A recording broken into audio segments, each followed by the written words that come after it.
Hey, welcome back everyone, and now it's off to round 4. The music in this level isn't too bad either, but I don't think it's quite as good as the last one, but it's decent. Like I said before, the soundtrack in this game is pretty good. Though one could argue by 1992, the music should be pretty good by then, but for this being an NES game, it sounds good. I have no complaints.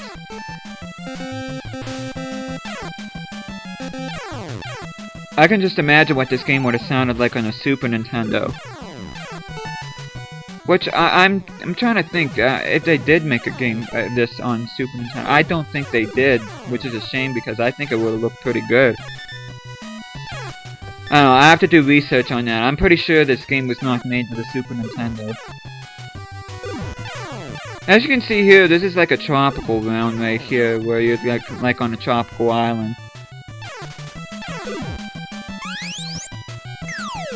And you finally get to see a death animation in this game, which you saw right there. That was completely my fault right there. I can't blame controls because, like I said in the round 1, the controls in this game are pretty decent, and if there's anything like that happens, it's solely the player's fault, not the game controller or anything. So, but yeah, that was a stupid mistake on my part.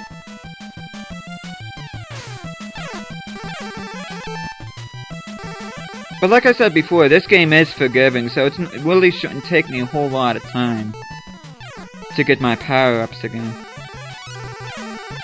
And not to mention, I still have 19 lives, so it's not like it hurt me that much. And this game also gives you plenty of chances to get extra lives, which is pretty good.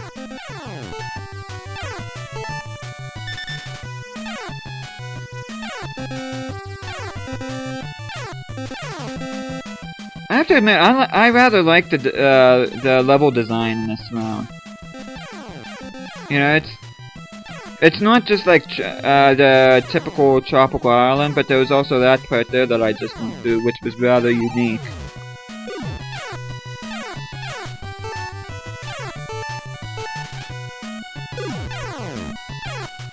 I still can't believe this game was made by the same people that made Mylon's Secret Castle.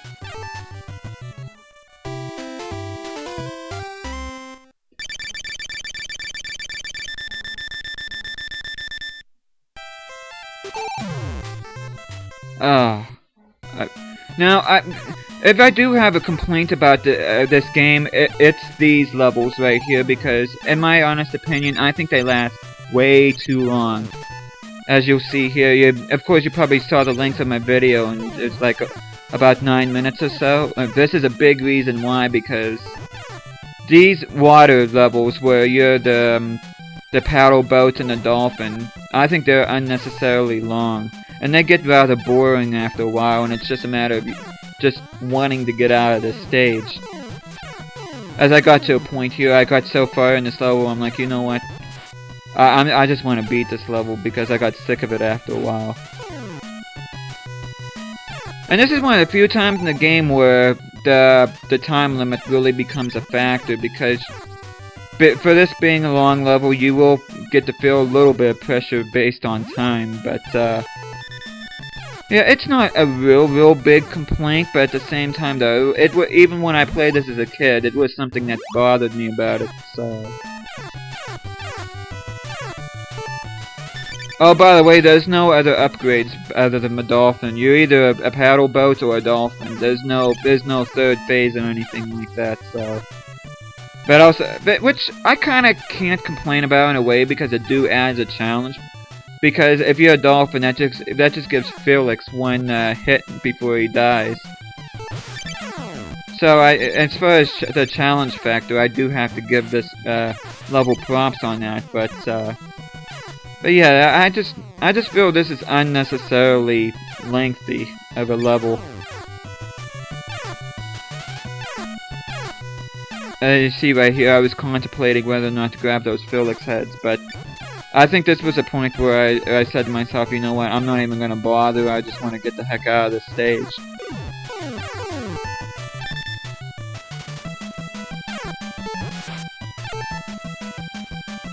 Not to mention, I should also mention too, it is kind of tricky going along the water because of how Felix bounces in that.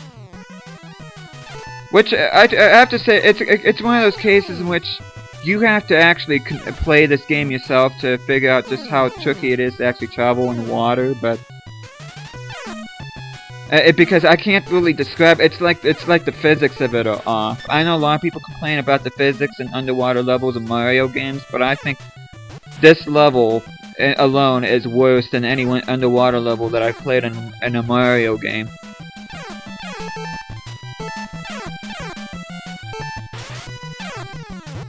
I like how he stays stationary and he's already going to sleep. Why does he have narcolepsy?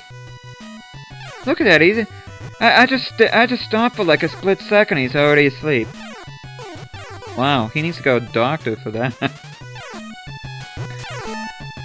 Oh!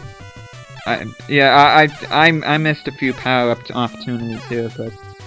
Like I said before, I just wanted to get the heck out of this level, because I just dislike it. This is one of the few levels that I don't like.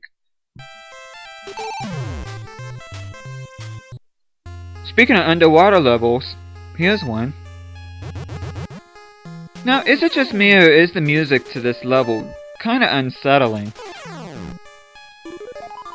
Not like the Gaiga's Final Battle music from Earthbound unsettling, but it does rather good. I know for me anyway, it made me feel uneasy even when I played this as a kid. And even when I played this whenever I recorded this, it just left me really uneasy. You know, usually when you think of underwater levels, you think of something peaceful, like in New Super Mario Bros. Wii. But it's just... this music is creepy to me. I don't know why, maybe it's just me, but... I just think it's really creepy. Of course, the underwater enemies here they move kinda weird, so you have to be careful here. Especially these jellyfish.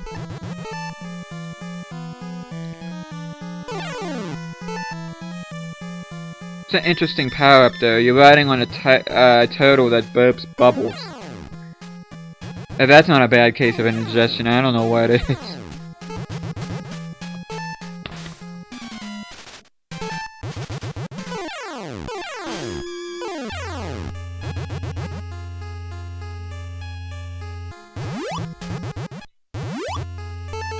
Now I'm gonna level with you guys. I wasn't really looking for any big magic bags here from here on out of this playthrough. It's just if I managed to come across one like this, I went in it. But yeah, I don't have any kind of guide or anything to guide me through this. I'm just playing this through, so that was just luck right there. I was able to find that.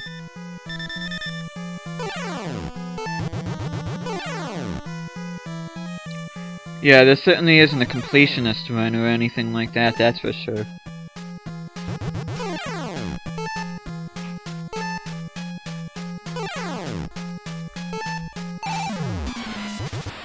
Now I think this power-up's pretty cool, the Felix submarine head thing. Oh, I really like it. I tell you what, Hudson Soft did a really good job with the idea of these power-ups because they're all different and they're all pretty effective. Now we're off to this boss, which I think is an octopus or some kind of giant green tuna fish or something. I have no idea what the heck this thing is supposed to be. Yeah, they really didn't spend a whole lot of time on the boss design in this game, it looks like, but... like the last one, this one has a set pattern of his attacks, and once you figure it out, you're pretty much home free.